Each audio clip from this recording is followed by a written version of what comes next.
दीदी ती भाषणात खूपच हुशार आहे आणि तिने जिल्हा स्तरावर सुद्धा आपल्या शाळेचे नाव मोठं केलं होतं. तर मी तिला रमाबाई आंबेडकर यांच्याविषयी मी रमाबाई बोलते असं मनोगत व्यक्त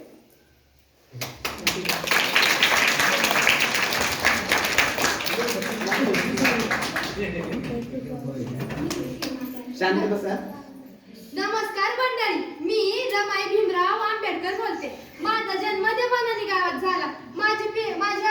माझ्या बाचं नाव भिकू धोत्रे आणि माझ्या आईचं नाव रुक्मिणी धोत्रे असं होतं. मला 2 भावंड पण होते. माझा बा खूप कष्ट करायचा, दिन रात्र वरवर करायचा. माझी आई पण खूप कष्ट करायची हो. आणि काय आम्ही सगळेजणच माझा जन्म हे एका गरीब घराण्यात झाला होता. माझा बाप हा रोज मजुरीला जायचा. माझी आई ही गावात शेंग गोळा करायची, गवऱ्या थापायची आणि त्याच विकायची. तेव्हा आमचं कुठं घर चालायचं.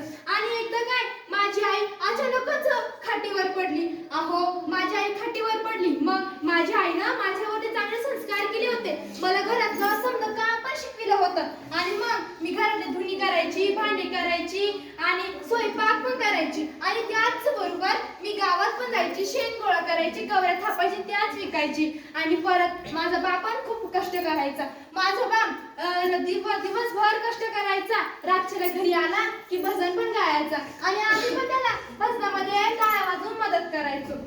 आणि एक दिवस असं झालं की माझ्या आईची तब्येत अचानकच बिघडून गेली बघा. मग काय माझ्या बानं मामाला बोलविलं, काकाला बोलविलं. माझा मामा आला, माझा काका आला. आणि मग माझा मामा आल्यावर माझा मामा माझ्या आईला बघून ढसा ढसा रडू लागला हो, ढसा ढसा रडू लागला. आणि मग काय माझ्या आईनं मला तिच्या खाटीजवळ बोलवलं. मी गेले, माझ्या डोक्यावरती असा सुंदर हात ठेवला बघा. मला खूप छान वाटलं. माझी आई मला म्हणाली, ए रमे, आता तुला आहेत ना तुझ्या 2 भावंडांचा सांभाळ करायचा आहे अशी म्हणली. आणि माझ्या माझ्या डोक्यावरचा हात गपकन खाली पडला बघा. मला तेव्हाच कळालं होतं की माझी आई मला सोडून गेलीये. आणि मग काय त्यानंतर झालं, मग मला रोजच करायचं. घरातली धुणी करायची, भांडे करायची, स्वयंपाक करायचा आणि त्याच बरोबर गावात जाऊन शेंगोळा करून गवऱ्या थापून ते विकायला लागायच्या. आणि मग काय परत माझ्या आईसारखंच माझ्या बाला पण झालं बघा. आणि मग काय माझा बा खाटीवर पडला. आणि मग माझ्या बाचीवर मी परत घरातली धुणी भांडी करून, शेंगोळा करून, गवऱ्या थापून ते विकून घरी यायची. आणि माझ्या बाला आजार झाल्यामुळे, त्याचा आजार वाढल्यामुळे माझ्याकडे औषध घेण्यासाठी पैसे सुद्धा नव्हते हो, पैसे सुद्धा नव्हते. मग मी काय हे वनस्पतीचेच औषध करायचे आणि माझ्या बाला मी ते द्यायचे. माझ्या बाचं पण तब्येत आजार अचानकच वाढून गेला. मग मी माझ्या काकाला बोलविलं. माझा काका आला आणि माझा काका माझ्या बाला पाहून खूप रडला. आणि मग काय माझ्या बानं मला जवळ बोलविलं. मी गेले आणि मला माझा बा म्हणला, रमे, हे तुझ्या 2 भावंडांचा चांगला सांभाळ कर ग बाई. आणि तेवढ्यातच माझा बाप पण माझ्या आईसारखाच मृत्यू झाला. आणि मग माझ्या काकाने माझ्या बाच्या अंत्यविधीची तयारी केली. आम्ही खूप दुःखात होतो. दुःखात असतानाच माझ्या काकानं आम्हाला मुंबईला नेण्याचं ठरविलं. आणि मग काय अहो काय करणार, माझं बालपण ज्या घरात गेलं होतं ते घर मला सोडून जावं लागत होतं. खूप दुःख होत होतं हो, मला खूप दुःख होत होतं. जेव्हा मी त्या घराच्या बाहेर निघली, आमच्या अंगावरती, माझ्या भावंडांच्या अंगावरती खूप असे फाटलेले कपडे होते. काय करणार, त्याला शिवलं, त्याचं गाठोडं बांधलं, डोक्यावरती घेतले आणि घराच्या बाहेर निघले मी. तेव्हा मला माझ्या बालपण गेलेल्या घराकडे बघून मला खूप रडू येऊ लागलं हो, खूप रडू येऊ लागलं. मग काय माझा काका मला म्हटला, ए रमे, चल ना, कौरव बघती त्या घराकडे. त्या घराकडे एकदा लक्ष देऊन मी पुढे माझ्या काकांच्या मागे आले. माझ्या काकांच्या मागे मी जेव्हा आले तेव्हा मग मी त्या काकांच्या घरी आलो. काकांच्या घरी आम्ही खूप रमलो. आणि मग काय अवघ्या 9व्या वर्षी माझ्यासाठी स्थळ आलं. स्थळ खूप चांगलं होतं. माझ्या काकी म्हटली, ह्या वर्षी आपण रमीचं उरकूनच टाकायचं. आणि मग माझ्या लग्नाचा दिवस ठरवला गेला.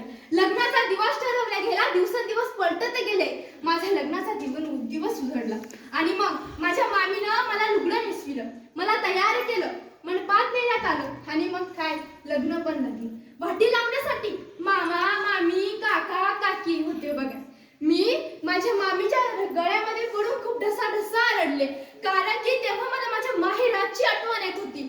तेव्हा मला माझ्या माहेराची आठवण येत होती, मला माझ्या बाची आठवण यायची, मला माझ्या आईची आठवण यायची. हो मी माझ्या मनात ते विचार आले, ए आई तुला मला नवरी बघायचं होतं ना ग, आज मी नवरी झाले, बघ ना आई, कुठे ग आई तू, हे ना आई. मी त्या भाषी म्हणायची. काय वाटी लावण्यात आला आम्हाला. घरी आलो, थोरल्या जाऊबाईंनी आम्हाला धान्याचा माप ओलांडून मध्ये आलो. घरामध्ये सुद्धा मी सुखदायक राहायला लागले. हो सुखदायक राहायला लागले.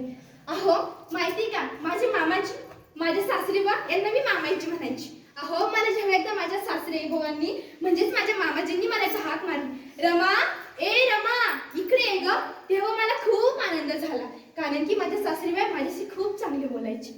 माझे साहेब बाबासाहेब आंबेडकर यांना मी नेहमी म्हणायची, काय हो तुम्ही फक्त ते पुस्तक आणि ते अभ्यास याच्याकडेच लक्ष देता, थोडंफार घरात पण लक्ष देत जा.